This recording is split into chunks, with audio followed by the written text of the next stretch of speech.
भक्ति काल, स्वर्ण युग। तो क्यों कहते हैं ये देखेंगे।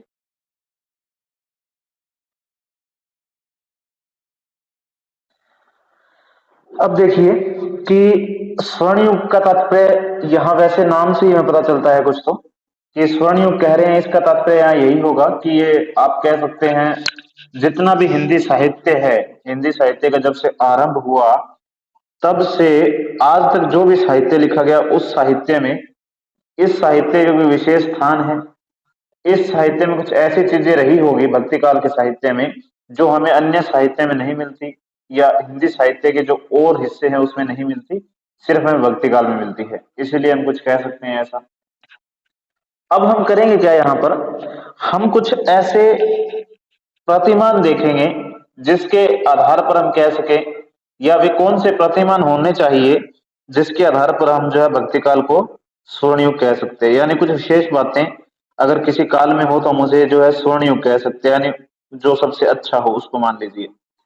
तो हम अगर कुछ प्रतिमान देखना चाहें तो हम उस साहित्य को स्वर्ण युग मान लीजिए, मानने की कोशिश कर सकते हैं या मान सकते हैं जो साहित्य आप कह सकते हैं पथ प्रदर्शक हो, यानी आगे आने वाले लोगों के लिए या उस समय के लोगों के लिए पथ प्रदर्शक, यानी उनको एक रास्ता दिखाए, उसको हम कह सकते हैं।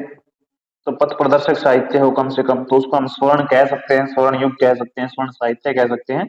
क्योंकि उस साहित्य ने क्या किया है, अगर पथ प्रदर्शक साहित्य है तो उसने हमें एक रास्ता दिखाया है, आप कह सकते हैं। तो ये हम कह सकते हैं। दूसरा, उस साहित्य में क्रूरता हो या उदारता हो। तो अगर क्रूरता होगी तो वो तो कहते हैं ना, जो मान लीजिए अच्छा नहीं माना जाता, तो इसलिए हम कह सकते हैं उदारता होनी चाहिए उस साहित्य में। उदार साहित्य हो तो उसे हम कह सकते हैं कुछ अच्छा। हम कह सकते हैं मौलिक चिंतन होना चाहिए, ऐसा नहीं हो कि कोई मौलिकता हो ही ना, तो मौलिक चिंतन उसमें हो। मौलिक चिंतन, इसके अलावा और क्या हो सकता है, तो हम कह सकते हैं समाज कल्याण की भावना उसमें हो। समाज कल्याण होना चाहिए उस साहित्य में। और जो मानवता है, मानवता, मानवता के बाद हम कह सकते हैं प्रेम हो, परोपकार की भावना हो। जिस साहित्य में प्रेम हो, परोपकार हो,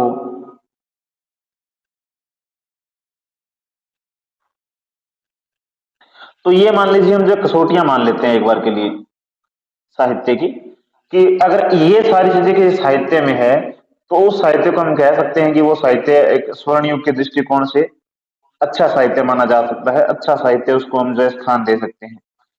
तो अगर कोई भी साहित्य है, उस साहित्य में हमें पथ प्रदर्शक साहित्य वो है, उस साहित्य में ऐसे चीजें देखने को मिलती है, ऐसी चीजें हैं जो हमें पथ का प्रदर्शन करती है हमारे। उस साहित्य में उदारता का गुण है, मौलिकता है। इसके अलावा हम कह सकते हैं समाज के कल्याण की भावना हो, मानवतावाद, जो मान लीजिए मानवता हो उसके अंदर शायद, प्रेम की भावना हो, परोपकार की भावना हो। अगर ये सारी जो मान लीजिए चीजें हैं, ये अगर किसी साहित्य में हो तो हम उसे कह सकते हैं कि ये अच्छा साहित्य होगा, स्वर्ण युग। हम जो है साहित्य के दृष्टिकोण से साहित्य हम जैसे मानते हैं, तो हम ये आप जो है कसौटियां मान लेते हैं किसी भी साहित्य को जो है अच्छा बताने के लिए, स्वर्ण युग बताने के लिए। तो ये कसौटियां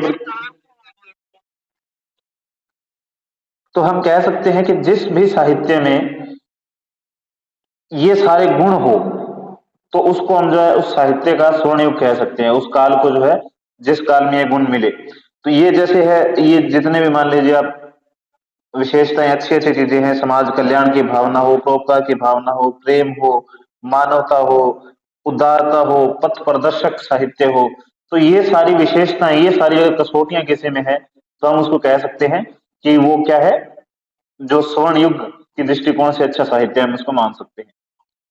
अब हम देखते हैं क्या भक्ति काल में ये सारी चीजें मिलती है। तो पहले हमने क्या किया, कसौटियां बना ली कुछ कि अगर ये चीजें किसी साहित्य में हो तो उसको हम अच्छा मानेंगे। तो अब इन कसौटियों के आधार पर हम जो है स्वर्ण युग को देखने की कोशिश करेंगे, और साथ में हम ये बता सकते हैं कि स्वर्ण युग की बात कही किसने और क्यों कही।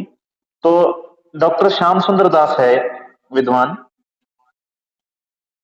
डॉक्टर श्याम सुंदर दास है, उन्होंने लिखा है कि जिस युग में कबीर, सूर, तुलसी, जायसी भी है, आप कह सकते हैं कबीर, सूर, जायसी, तुलसी। तो उन्होंने कहा कि जिस युग में कबीर, जायसी, सूर, तुलसी जैसे रस सिद्ध कवियों और महात्माओं की दिव्य वाणी उनके अंत करणों से निकलकर देश के कोने कोने में फैली थी, उसे साहित्य के इतिहास में सामान्यतः भक्ति युग कहते हैं। निश्चय ही वह हिंदी साहित्य का स्वर्ण युग है।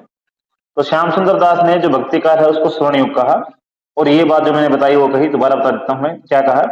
तो उन्होंने कहा कि जिस युग में कबीर, जायसी, सूर, तुलसी जैसे रस सिद्ध कवियों और महात्माओं की दिव्य वाणी उनके अंतःकरणों से निकलकर देश के कोने कोने में फैली थी, उसे साहित्य के इतिहास में क्या कहते हैं? भक्ति काल कहते हैं। निश्चय ही यह हिंदी साहित्य का स्वर्ण युग है। अब ये कहा श्याम सुंदर दास ने, और हमने कुछ कसौटियां देख ली, जिन कसौटियों के आधार पर हम ये देखने का प्रयत्न करेंगे, ये देखने का कोशिश करेंगे कि ये कसौटियां जो है हमने बनाई, क्या भक्ति काल में ये सारी चीजें है। तो देखिए क्या देखने की कोशिश करते हैं।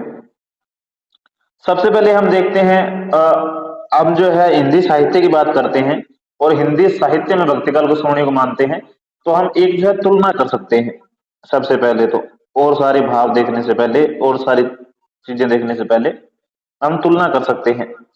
देखिए हिंदी साहित्य है, उसमें आदिकाल भी है, भक्ति काल है, रीतिकाल है और आधुनिक काल है। ये चारों काल है। इन चारों कालों में सबसे अच्छा काल कौन सा है साहित्य की दृष्टि से? जो साहित्य के हमने जो कसौटियां देखी, आप मान लीजिए साहित्य के कल्याण की दृष्टि से सबसे अच्छा साहित्य किस काल में लिखा गया, इस दृष्टि से हम तुलना करने के देखते हैं कि सर्वश्रेष्ठ कौन सा ठहरता है।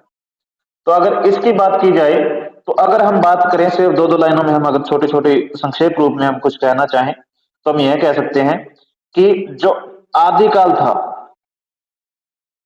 आदिकाल के साहित्य की बात की जाए, आदिकाल का साहित्य है वो कुछ रचनाएं इनकी जो है वो तो प्रमाणिक नहीं है, यानी कि अप्रमाणिक रचनाएं हैं कुछ तो। अब अप्रामाणिक जो रचनाएं हैं उनके आधार पर हम साहित्य की क्या विशेषता माने। जो प्रामाणिक है उनमें भी इतना अच्छा नहीं है, क्योंकि उनमें क्या है, वीरता, और वीरता भी कैसी, आप मान लीजिए जिसमें इतना मान लीजिए जो अतिशयोक्तिपूर्ण वर्णन आप कह सकते हैं, और श्रृंगार, सिर्फ इन दो चीजों की प्रधानता आप मान सकते हैं। तो अब प्रामाणिक साहित्य नहीं है, वीरता और श्रृंगार ज्यादा है, तो ये दृष्टिकोण से हम देख सकते हैं कि समाज कल्याण की भावना, या जो एक सामाजिक प्रेम है, या जो हमने गुण देखे उदारता है, पथ प्रदर्शक है, ऐसी कोई भी विशेषताएं जो है, ऐसी कोई भी विशेषताएं हमें आदिकाल में देखने को नहीं मिलती। भक्ति काल हम पढ़ ही रहे हैं। अगर हम रीतिकाल की बात करें, तो रीतिकाल का भी साहित्य कैसा है, उसमें भी सबसे जो प्रमुख तत्व है वो आप मान सकते हैं क्या है, श्रृंगार है। श्रृंगार और रीति, इन दो ही चीजों का वर्णन जो है रीतिकाल में देखने को मिलता है।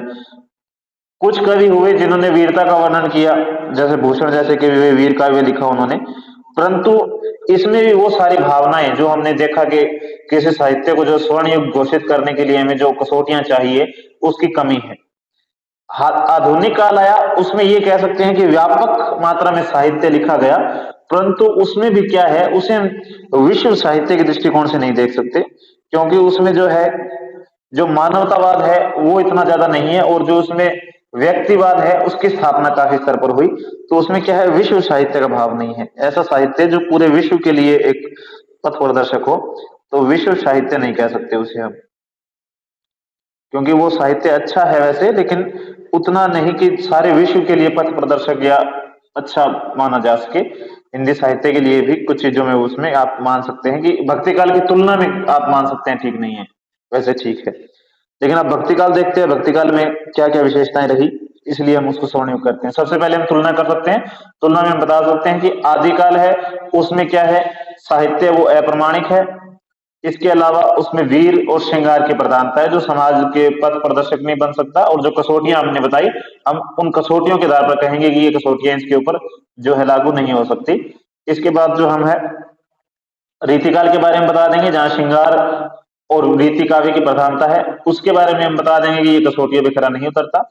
हम बता देंगे आधुनिक काल में रचनाएं व्यापक हुई और व्यापक विषयों को उन्होंने अपने साहित्य में समेटा, और हम कह सकते हैं आदिकाल और रीतिकाल की तुलना में ये काफी अच्छा साहित्य लिखा गया। परंतु फिर भी अगर भक्तिकाल से तुलना की जाए, तो भक्तिकाल में जहां विश्व साहित्य के गुण मिलते हैं, मानवतावाद के प्रति, और हम कह सकते हैं कि अगर भक्ति काल को आधुनिक काल से तुलना की जाए तो भक्ति काल श्रेष्ठ मान सकते हैं उसको। ये चीज देख लिया हमने। उसके बाद में देख सकते हैं हम कि भक्ति काल में और क्या गुण थे ऐसे। तो हम कह सकते हैं आदर्श समाज की स्थापना,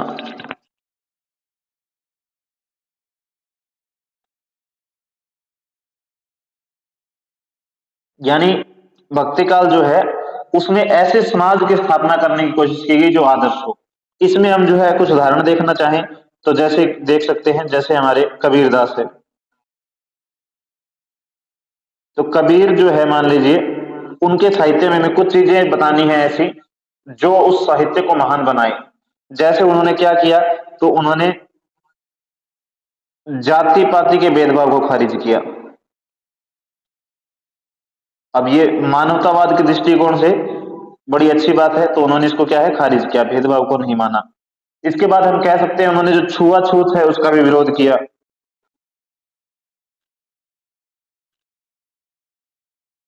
छुआछूत का विरोध किया, तो इसको भी उन्होंने जो है खारिज किया, इसका विरोध किया।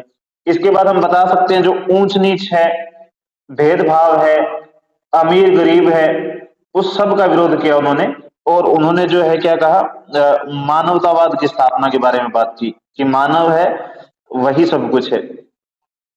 तो मानवतावाद आप कह सकते हैं, इन्होंने मानवतावाद के ऊपर बल दिया और मानवतावाद की स्थापना की। तो ये सारे जो बिंदु है कबीरदास के, तो जाति पाति का भेदभाव को ना मानना है, जाति पाति का विरोध करना, मानवतावाद की स्थापना है, ऊंच नीच का जो विरोध है, अमीर और गरीब को भेदभाव को ना मानना।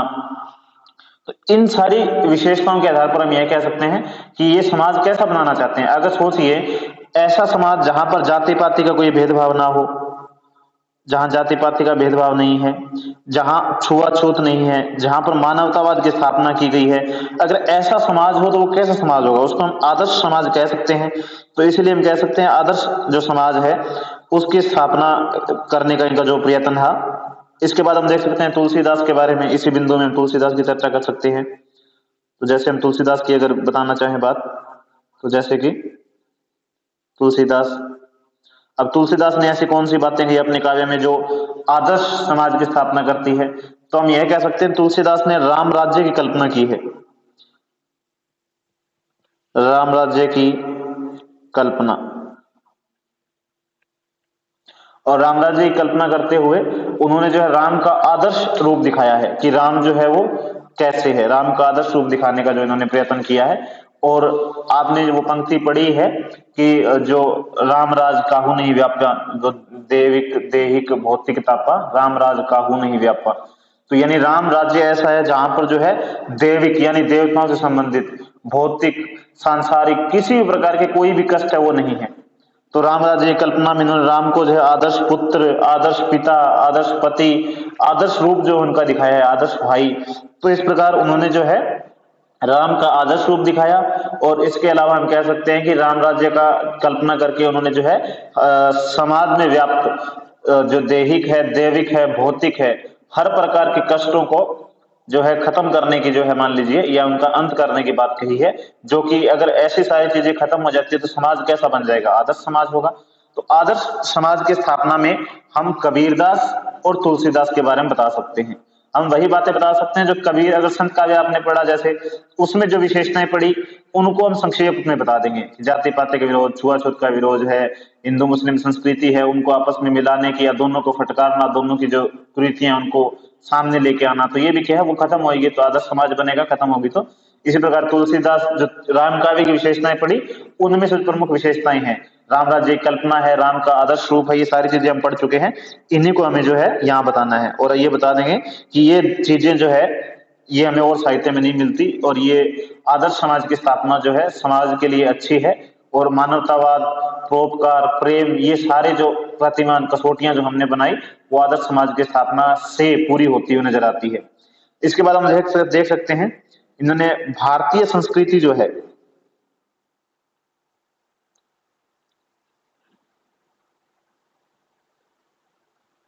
भारतीय संस्कृति का प्रस्तुतिकरण किया है।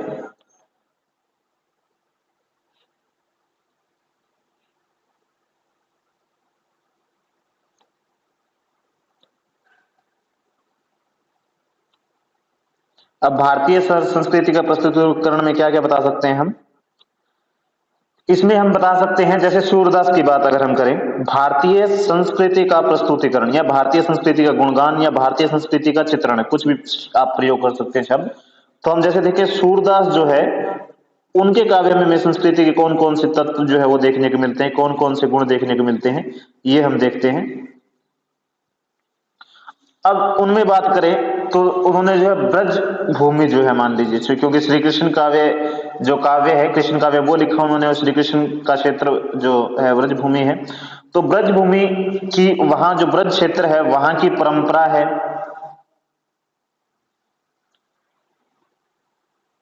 वहां की जो परंपराएं हैं,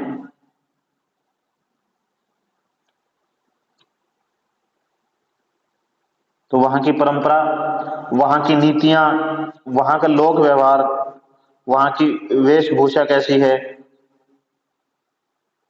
लोक व्यवहार है वहां का, वेशभूषा है, खान पान है वहां का, तो ये सारी चीजें हैं। ये क्या है, ब्रज संस्कृति की इन परंपराओं का, लोक व्यवहार का, नीतियों का, वेशभूषा का, खान पान का, ये सारा चित्रण करके उन्होंने क्या है, भारतीय संस्कृति का चित्रण किया। तो सूरदास के काव्य में वहां की संस्कृति मिलती है। अगर तुलसीदास की अगर बात करें हम, तुलसीदास, तो तुलसीदास के काव्य में क्या है, भारतीय दर्शन जो है वो देखने को मिलता है, भारतीय दर्शन है, भारतीय समाज है, भारतीय रीति रिवाज है, भारतीय परंपरा है, ये सारी चीजें हमें क्या है, जो हमारा तुलसीदास है उनके काव्य में भी देखने को मिलती है। तो तुलसीदास के बारे में हम ये बातें बता सकते हैं। तुलसी जी के बाद हम बात करें अगर जायसी की, तो जायसी के काव्य में हमें जो तत्व सबसे प्रमुख देखने को मिलता है वो है प्रेम तत्व, जो भारतीय संस्कृति में भी प्रमुख, यानी भारतीय संस्कृति में जो प्रेम तत्व माना जाता है उसको उन्होंने प्रमुख रूप से आधार बनाया। अगर हम कबीर की बात करें तो कबीर के काव्य में जो हमें है अंत के शुद्धिकरण पर बल, जो भारतीय संस्कृति में माना जाता है कि जो आदमी है, व्यक्ति जो है वो अंदर से शुद्ध होना चाहिए, तो अंतःकरण की जो शुद्धियां हैं उनके ऊपर बल दिया। हम कह सकते हैं अंतःकरण की शुद्धिकरण पर बल, तो अंत शुद्धिकरण के बारे में कहा इन्होंने। इसके अलावा सत्य की विजय के बारे में इन्होंने बातें कही है काफी। तो ये इस प्रकार की चीजें जो कहां से प्रभावित प्रतीत होती है हमें, तो ये जो सारी चीजें हैं ये है भारतीय संस्कृति से प्रभावित। तो भारतीय संस्कृति का प्रभाव या भारतीय संस्कृति का चित्रण देखना चाहें तो हम यह बता सकते हैं, सूरदास कृष्ण भक्त कवि है, और कृष्ण का जो संबंध है वो ब्रज क्षेत्र से है। सूरदास के काव्य में ब्रज भूमि की परंपराओं, नीतियों, लोक व्यवहार, वेशभूषा, खान पान का चित्रण मिलता है, जो ब्रज की संस्कृति को हमारे सामने संजीव रूप प्रस्तुत करता है। तुलसीदास की बात करें तो तुलसीदास राम काव्य के प्रमुख कवि है।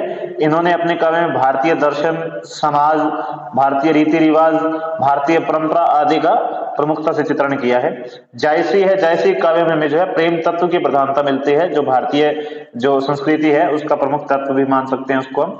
कबीरदास की बात की जाए तो कबीरदास के काव्य में भारतीय संस्कृति का प्रस्तुतिकरण दिखता है, उसमें उन्होंने अंतःकरण की शुद्धि पर बल दिया और सत्य की विजय को स्थापित करने का प्रयास किया, जो कि भारतीय संस्कृति से मेल खाते हैं। तो यह हम जो है इस प्रकार यहां पर बता सकते हैं। इसके बाद हम देखते हैं काव्य रूप क्या क्या रहे, क्योंकि ये भी एक, अगर साहित्य के दृष्टिकोण से देखें तो इसमें क्या विशेषताएं रही काव्य रूप में, तो इसलिए हम काव्य रूप के दृष्टिकोण से इसको श्रेष्ठ माने। ऐसी क्या चीजें इसमें विराजमान थी, क्या चीजें प्रस्तुत थी, उन चीजों को हम देखने का जो है प्रयत्न करते हैं अब। तो देखिए, काव्य रूप में जो काव्य के रूप है, हम इसमें ये बता सकते हैं महाकाव्य किस किस में दिखे या कौन कौन से महाकाव्य प्रसिद्ध है। तो महाकाव्य की बात करें तो हम यहाँ जो है दो प्रमुख महाकाव्य जो इस समय प्रसिद्ध रहे उनके नाम बता सकते हैं, रामचरित मानस और पद्मावत। तो हम इस पॉइंट इस बिंदु में यह बताएंगे कि काव्य रूप भी जो है साहित्य को उत्कृष्ट कोटि में पहुंचाने के लिए देखने के लिए एक हमारे पास जो है कसौटी हो सकती है कि इस काल में कौन कौन से काव्य रूप प्रचलित रहे। तो अगर इस काल के काव्य रूप में देखा जाए तो महाकाव्य भी इस काल में लिखे गए जो आज जो है भारतीय संस्कृति में घर घर में जो है पाए जाते हैं, और उस महाकाव्य में रामचरितमानस का नाम ले सकते हैं। इसके बाद अगर हम महाकाव्य की चर्चा करना चाहें तो सूफी कवियों में जो जायसी है उन्होंने भी एक महाकाव्य लिखा जिसका नाम पद्मावत है। तो इसमें महाकाव्य की रचना हुई। महाकाव्य के बाद हम देख सकते हैं और कौन कौन से काव्य रूप है, क्या उनमें कुछ लिखा गया। तो मुक्तक काव्य की बात अगर हम करें, क्या मुक्तक इस काल में लिखे गए हैं, तो अगर मुक्तक देखें तो जो सूर सागर है वो आप कह सकते हैं मुक्तक में विशाल विशाल ग्रंथ है। तो मुक्तक का विशाल काव्य आप कह, ये काफी बड़ा ग्रंथ है, तो ये है मुक्तक। तो मुक्तक के अंदर भी जो है ये श्रेष्ठ काव्य है। तो हम ये कह सकते हैं कि महाकाव्य भी श्रेष्ठ है रामचरितमानस पद्मावत। इसके बाद जो मुक्तक काव्य लिखा गया वो भी ऐसा वैसा नहीं है। और जो मुक्तक काव्य है वो क्या है कि जैसे सूर सागर है विशाल मुक्तक काव्य है। आप कबीरदास की चर्चा भी कर सकते हैं, कबीरदास ने मुक्तक लिखे, और इसके अलावा आप सूर सागर जो कृष्ण काव्य है उसके बारे में बता सकते हैं। इसके बाद अगर हम देखें क्या खंड काव्य लिखे गए, तो खंड काव्य की बात की जाए अगर, खंड काव्य खंड काव्य की बात करते हैं तो जैसे तुलसीदास ने लिखे जानकी मंगल और पार्वती मंगल, आप इन दो की चर्चा कर सकते हैं।